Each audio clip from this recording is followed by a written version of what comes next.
గత కొన్ని రోజుల నుంచి సోషల్ మీడియాలో కానీ మెయిన్ స్ట్రీమ్ మీడియాలో కానీ ఒకటే చర్చ నడుస్తుంది.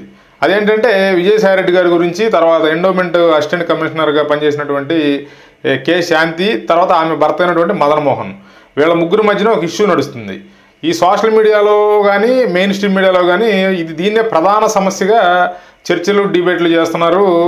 నిన్న విజయసాయిరెడ్డి గారు ప్రెస్ మీట్ పెట్టి కొంత ఆయన మీడియా హౌస్ని, సోషల్ మీడియాని విమర్శించడం, హెచ్చరించడం, బెదిరించడం ఇట్లాంటి కార్యక్రమాలన్నీ చేశారు.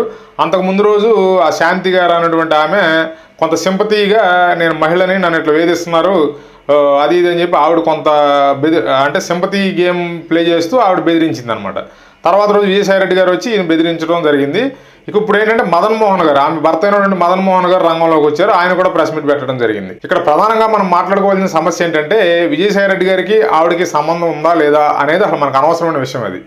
అది పూర్తిగా వాళ్ళ పర్సనల్ మ్యాటర్. అది ఇప్పుడు ఏంటంటే ఆమె భర్త అయినటువంటి మదన్ మోహన్ గారు వచ్చి బయటికి రావడం, తర్వాత మీడియా ముందుకు రావడం కానీ, అంతకుముందు ఒక లెటర్ని ఎండోమెంట్ కమిషనర్కి లెటర్ రాయడం కానీ ఇలాంటివన్నీ జరిగిన తర్వాత ఖచ్చితంగా అతను సమాజం నుంచి ఏదో కోరుకుంటున్నాడు. ఇప్పుడు వాళ్ళ ముగ్గురు మధ్య తేల్చుకునే సమస్య అయితే ఇది బయటికి రాదు. వాళ్ళ ముగ్గురే కూర్చుని దాన్ని ఏదో ఒకటి డెసిషన్ తీసుకునేవారు, ఆ ప్రాబ్లం సాల్వ్ చేసుకునేవారు. కానీ అతను మదన్ మోహన్ అనే వ్యక్తి ఒక లెటర్ రాసి ఆ లెటర్ని సోషల్ మీడియాలో రిలీజ్ చేయడం, తర్వాత మీడియాకు వచ్చి మాట్లాడడం ఇవన్నీ చేశాడంటే అతను సమాజం నుంచి ఏదో సహాయం అర్థిస్తున్నాడు కాబట్టి అతను బయటికి రావడం జరిగింది. కొంతమంది ఒక వాదన వినిపిస్తున్నారు, అది వాళ్ళ పర్సనల్ విషయం. ఇప్పుడు ఆవిడ శాంతి గారి గురించి మనం మాట్లాడటం అనేది మనకు అనవసరం. అది ఆవిడకి కొన్ని రైట్స్ ఉన్నాయి, ఆవిడ ఎవరితో పిల్లల్ని కానాలి, ఎవరితో ఇది చేయాలనేది ఆవిడ సొంత విషయం అది. కాబట్టి దీని మీద మీరు ఎవరో మాట్లాడటం చట్టవిరుద్ధం, సుప్రీంకోర్టు ఆదేశాలు కూడా ఉన్నాయని చెప్పి కొంతమంది సోషల్ మీడియాలో ఉన్నటువంటి అనలిస్టులు కానీ కొంతమంది సోషల్ మీడియా ద్వారా వాళ్ళ అభిప్రాయాలు వెలుగుస్తున్నారు. ఇక్కడ మీరు చెప్పింది కరెక్టే, సుప్రీంకోర్టు ఆదేశాలు ఉన్నాయి. ఒక మహిళ వాళ్ళకి ఇష్టం వచ్చిన వాళ్ళతో పిల్లల్ని కానొచ్చు, లేకపోతే సహజీవనం చేయొచ్చు, ఏదైనా చేయొచ్చు, దాని గురించి ఎవరికీ అభ్యంతరం లేదు. అసలు దాని గురించి ఇప్పుడు ఆ విషయాల గురించి మాట్లాడటానికి ప్రజలకు అంత ఖాళీ లేదు. ప్లస్ యూట్యూబ్ ఛానల్స్ నడిపే వాళ్ళకి కానీ మెయిన్ స్ట్రీమ్ మీడియాలో కానీ చాలా ఇష్యూలు ఉన్నాయి ప్రస్తుతానికి ఆంధ్రప్రదేశ్లో.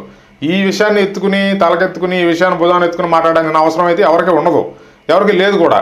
కాకపోతే ఇక్కడ నేను చెప్పొచ్చేది ఏంటంటే ఇప్పుడు ఎండోమెంట్ కమిషనర్ శాంతి, అసిస్టెంట్ కమిషనర్ అయినటువంటి శాంతి గారు, ఈ ఇష్యూలో ప్రధానంగా పేర్కొనబడుతున్నటువంటి విజయసాయిరెడ్డి గారు, వీళ్ళిద్దరూ చాలా బలవంతులు. కాబట్టి వీళ్ళని ఎదుర్కోలేక ఆమె భర్త అయినటువంటి మదన్ మోహన్ అనే వ్యక్తి బయటికి రావడం జరిగింది. సమాజం నుంచి ఏదైనా సహాయం వస్తుందేమో అనే ఉద్దేశంతో అతను ఈ విషయాన్ని బయట సమాజం ముందు పెట్టడం జరిగింది. ఇప్పుడు అతనికి సమాజం సపోర్ట్గా ఉండాలా లేదా, ఇది మహిళ ప్రైవసీకి సంబంధించిన మ్యాటరు అని మాట్లాడే వాళ్ళందరికీ నేను ఒకటే చెప్తున్నా. ఇప్పుడు మహిళకి ఎంత ప్రైవసీ ఉందో అతను కూడా కొన్ని హక్కులు ఉంటాయి కదా, అతను కూడా బాధితుడే కదా ఇప్పుడు ఈ ఇష్యూలో. కాబట్టి ఆవిడ గురించి మనం మాట్లాడకూడదు, ఆవిడ గురించి మాట్లాడటం తప్పు. ఆవిడ ఎవరితో కావాలంటే వాళ్ళతో సహజీవనం చేస్తుంది, సుప్రీంకోర్టు ఆదేశాలు ఉన్నాయంటే ఉండొచ్చు, దాన్ని ఎవరో కాదంటలా. కాకపోతే ఈ మదన్ మోహన్ అనే వ్యక్తి సమాజం నుంచి కొంత సపోర్ట్ ఆశించాడు, దానివల్ల ఈ ఇష్యూని బయటకు తీసుకొచ్చి సమాజం ముందు పెట్టాడు. కాబట్టి మనం సపోర్ట్ ఇస్తామా లేదా అనేది పక్కన పెడితే అసలు ఈ సెక్స్ స్కాండిల్స్, ఈ అనైతిక సంబంధాలు ఇవన్నీ ప్రజలకు అవసరం లేదండి. ఈ టోటల్ ఇష్యూలో ప్రధానంగా గమనించవలసిన విషయం, సమాజానికి ప్రజలకు ఏదైనా ఉపయోగపడే విషయం ఏదైనా ఉందంటే వాళ్ళు అంటే ఇప్పుడు ఆ శాంతి భర్త అయినటువంటి మదన్ మోహన్ ఒక ఇష్యూని రైజ్ చేశాడు. ఏంటంటే కొన్ని దేవాలయాల భూములకు సంబంధించి కొంత విజయసాయిరెడ్డి గారికి ఫేవర్ చేయడం జరిగింది నా వైఫ్ అయినటువంటి శాంతి. దానికి వాళ్ళు రుణం తీర్చుకోవడం కోసం ఏంటంటే ఒక విల్లాని విజయవాడ మంగళగిరి ప్రాంతంలో ఒక విల్లాని ఆయన గిఫ్ట్గా ఇవ్వడం జరిగింది. దానికి అమౌంట్ ఆయనే అడ్జస్ట్ చేయడం కూడా జరిగింది అని చెప్పి ఆయన కన్ఫెషన్, అంటే అది ఒప్పుకున్నట్టే, అతను తప్పు మీడియా ముందుకు వచ్చి కన్ఫెషన్ స్టేట్మెంట్ ఇచ్చాడు. రాష్ట్ర స్థాయిలో సిఐడి ఉంది, ఏసీబీ ఉంది, కేంద్ర స్థాయిలో ఇన్కమ్ ట్యాక్స్ డిపార్ట్మెంట్ ఉంది. అంటే 1,60,00,000 రూపాయల విలువ దీంట్లో ఇన్వాల్వ్ అయి ఉంది. కాబట్టి కేంద్ర దర్యాప్తు కేంద్ర సంస్థల్లో ఇన్కమ్ ట్యాక్స్ ఉంది, తర్వాత ఈడీ ఉంది, ఎన్ఫోర్స్మెంట్ డైరెక్టరేట్ ఉంది. ఇక్కడ ఎన్ఫోర్స్మెంట్ డైరెక్టరేట్ ఎందుకంటున్నానంటే 50 లక్షలకు పైన ఏదన్నా ట్రాన్సాక్షన్ ఇల్లీగల్గా జరిగితే, మనీ లాండరింగ్ కానీ ఇలా ఇల్లీగల్ మనీ ఏదైనా 50 లక్షల పైన ఏది జరిగినా కూడా ఈడీ దాంట్లో ఇన్వాల్వ్ అవ్వచ్చు, ఈడీ దాన్ని కేసు నమోదు చేయొచ్చు. కాబట్టి ఇది 1,60,00,000. కాబట్టి ఏంటంటే ఈడీ కూడా దీని మీద దృష్టి పెట్టవచ్చు. ఇన్ని దర్యాప్తు సంస్థలు ఉన్నాయి. అంటే గతంలో చాలా కేసుల్లో కూడా ఈ దర్యాప్తు సంస్థలు సుమోటోగా స్వీకరించి మన ఏపీలో ఉన్నటువంటి సిఐడి కానీ ఏసీబీ కానీ సుమోటో కేసులు నమోదు చేశారు చాలా వ్యవహారాల్లో. ఇక ఏసీబీ అయితే ఉద్యోగ సంఘాల నాయకులు ఎవరన్నా ప్రభుత్వానికి వ్యతిరేకంగా మాట్లాడడానికి ప్రయత్నం చేసినా కూడా ఏసీబీని ప్రయోగించారు. అంటే ఏసీబీ సుమోటోగా వెళ్ళి వాళ్ళ మీద దాడులు చేయడం, వాళ్ళని కేసుల్లో బుక్ చేయడం. ఇక సిఐడి గురించి మనం చెప్పాల్సిన అవసరం లేదు. ఇక వాళ్ళు సోషల్ మీడియా కాడ నుంచి ప్రతి ఇష్యూలో సుమోటో కేసులు నమోదు చేశారు సిఐడి వాళ్ళు. అలాంటప్పుడు ఇప్పుడు ఆయన భర్త ఒక కన్ఫెషన్ స్టేట్మెంట్ ఇచ్చాడు వచ్చి, ఏమని ఇల్లీగల్ మనీ 1,60,00,000 పెట్టి మాకు విజయసాయిరెడ్డి గారి వైఫ్ నాకు డబ్బులు ఇచ్చారు, రెండు విడతలుగా, ఆ డబ్బులతో వెళ్ళా కొన్నామని చెప్పి ఆయన డైరెక్ట్గా మీడియా ముందు ఒప్పుకున్నాడు. దానికి ఏం చెప్పాడు, రీజన్ ఏం చెప్పాడు, విజయసాయిరెడ్డి గారికి సంబంధించిన ట్రస్ట్ భూములకు సంబంధించి నా వైఫ్ అయినటువంటి శాంతి హెల్ప్ చేసింది ఆయనకి, దానికి గిఫ్ట్గా ఆయన రుణం తీర్చుకున్నాడని చెప్పి క్లియర్గా కన్ఫెషన్ ఇచ్చాడు. ఆయన ఇచ్చినప్పుడు ఇన్ని దర్యాప్తు సంస్థలు ఉన్నాయి, ఆయన మీడియా ముందుకు వచ్చి మాట్లాడి కూడా ఆల్మోస్ట్ 24 hours అయిపోవస్తుంది. అయినా ఇప్పటికి కూడా ఏ దర్యాప్తు సంస్థ కూడా ఎవరో కూడా ఒక్క సుమోటోగా కేసు నమోదు చేసినటువంటి దాఖలాలు లేవు. ఆ సుమోటోగా కనీసం వాళ్ళిద్దరూ గవర్నమెంట్ ఎంప్లాయీస్, అతను సెంట్రల్ గవర్నమెంట్ ఎంప్లాయ్, ఈవిడొచ్చి స్టేట్ గవర్నమెంట్ ఎంప్లాయ్. వీళ్ళ నుంచి కనీసం ఎక్స్ప్లెనేషన్లు కూడా అడిగిన దాఖలాలు లేవు ఇప్పటి వరకు. ప్రజలకు కావాల్సింది ఏంటి, వాళ్ళ అక్రమ సంబంధాలు, ఎవరితో పిల్లలను కన్నారు, ఆ పిల్లోడికి తండ్రి ఎవరు, ఇవన్నీ కాదండి. ఇవన్నీ అనవసరమైన విషయాలు. అవన్నీ వాళ్ళ ముగ్గురు కూర్చొని తేల్చుకుంటారు.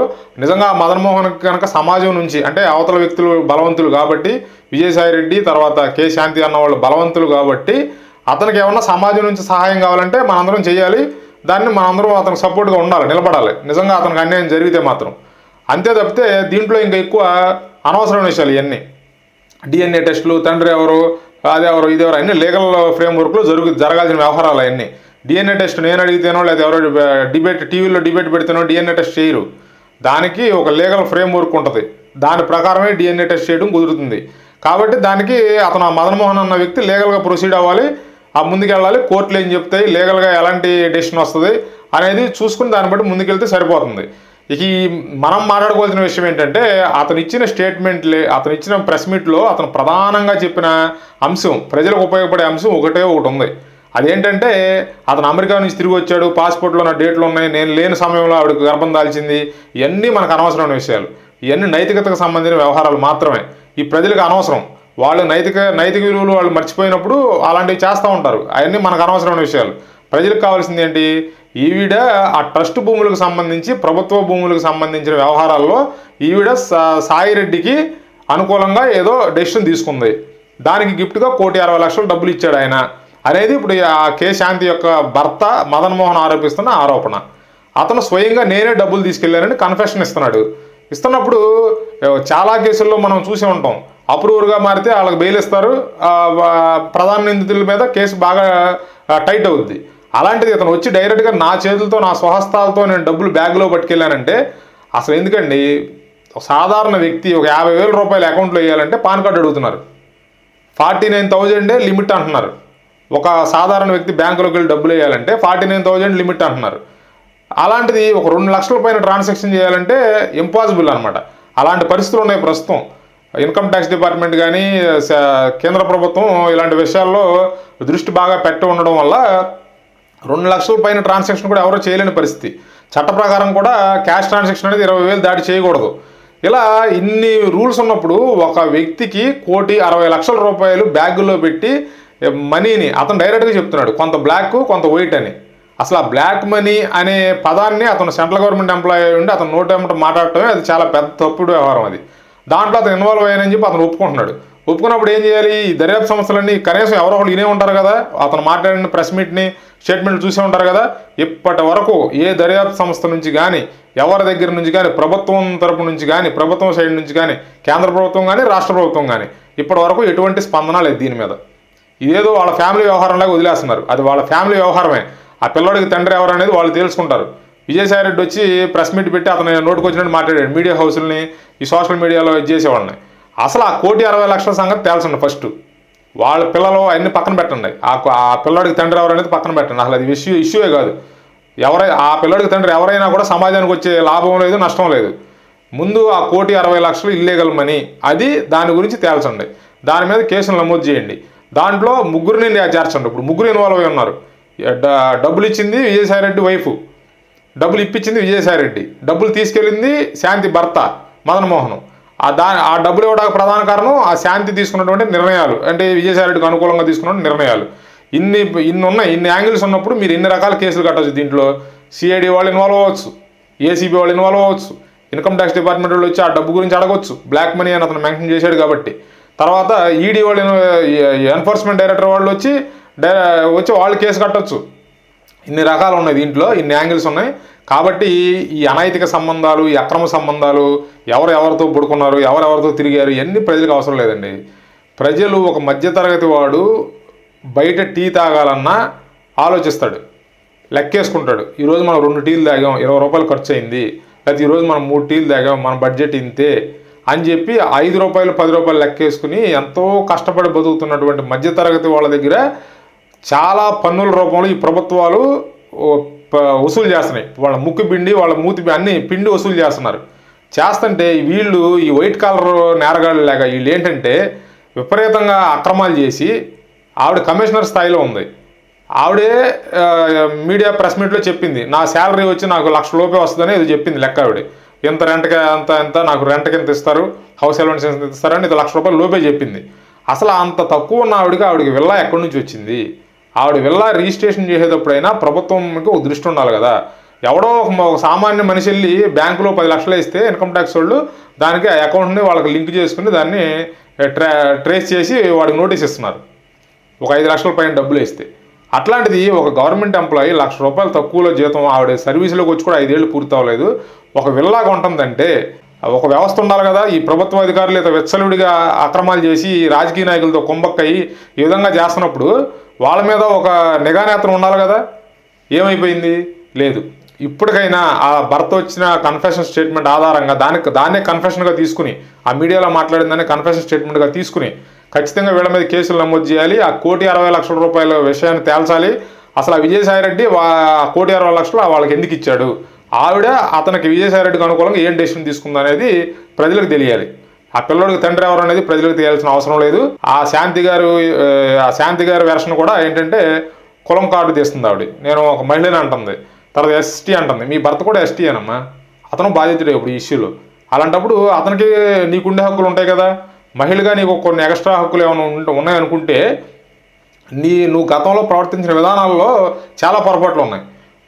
నీ పై అధికారి మీద ఇసుక పోసినప్పుడు అతను ఏదో నన్ను భోజనానికి రా అని చెప్పి పిలిచాడు అన్నప్పుడు నువ్వు ఇంత మాట్లాడుతున్నప్పుడు నువ్వు ఖచ్చితంగా అతని మీద కేసు నమోదు చేయాలి కదా.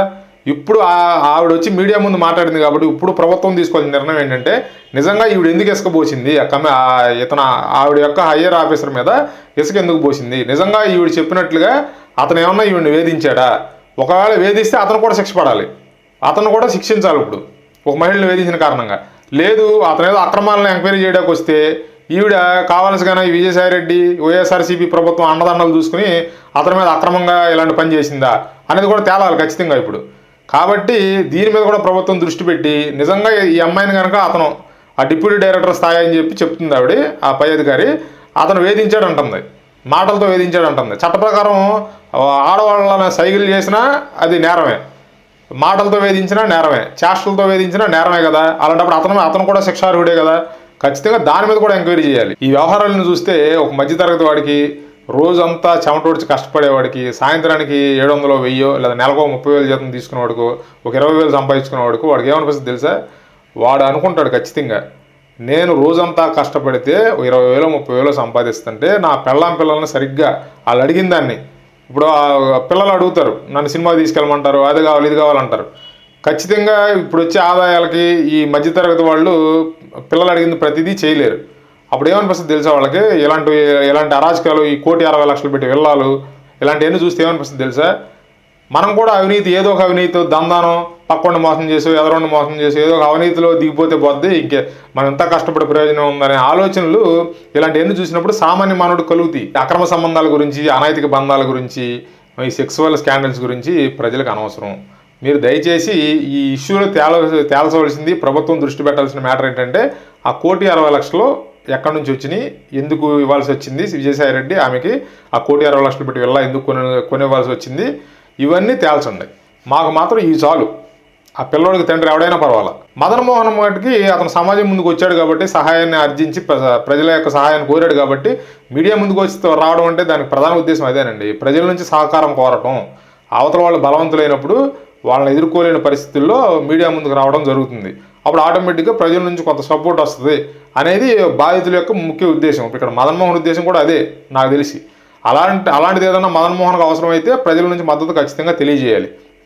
అంతవరకు పక్కన పెట్టి ఆ ముందు 1,60,00,000 విషయం మాత్రం లెక్క తేల్చాల్సిన బాధ్యత ఇప్పుడు ప్రభుత్వం మీద ఉంది.